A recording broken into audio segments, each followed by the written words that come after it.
We're generating more and more data all the time. But if there's one thing I've learned in over a decade of researching analytics and writing 3 books on the topic, it's that if we can't use that data to make better decisions, we're wasting it. McKinsey & Company has estimated that on average, companies with more than 1,000 employees store more information than the entire Library of Congress. And they estimate that we'll need over 1.5 million more managers who understand analytics to take advantage of that wealth of information. The decisions that work well with analytics then are those that are made repeatedly, allow for some time to do the analysis, and are important enough to justify an investment. That doesn't mean you have to become an expert in math or statistics, but it does mean you need to learn 3 major stages of analytical thinking. The first stage is framing the problem. Framing the problem involves defining the question you want the analytics to answer and identifying the decision you'll make as a result. You can imagine that it's a pretty important step. If you frame the problem incorrectly, no amount of data or sophisticated analysis will get you to the right place. Framing the problem breaks down into 2 subparts. One is problem recognition, and the other is reviewing previous findings.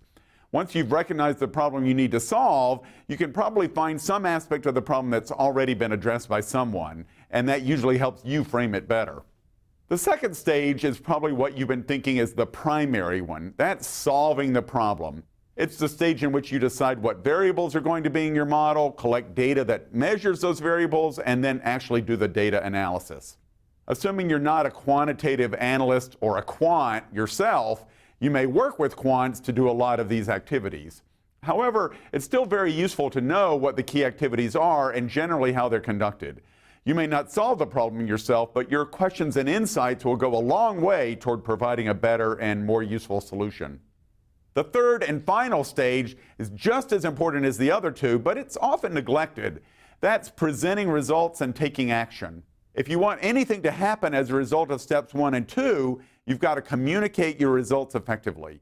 If a decision maker doesn't understand what analyses have been done and what the results mean, he or she won't be comfortable making a decision based on them.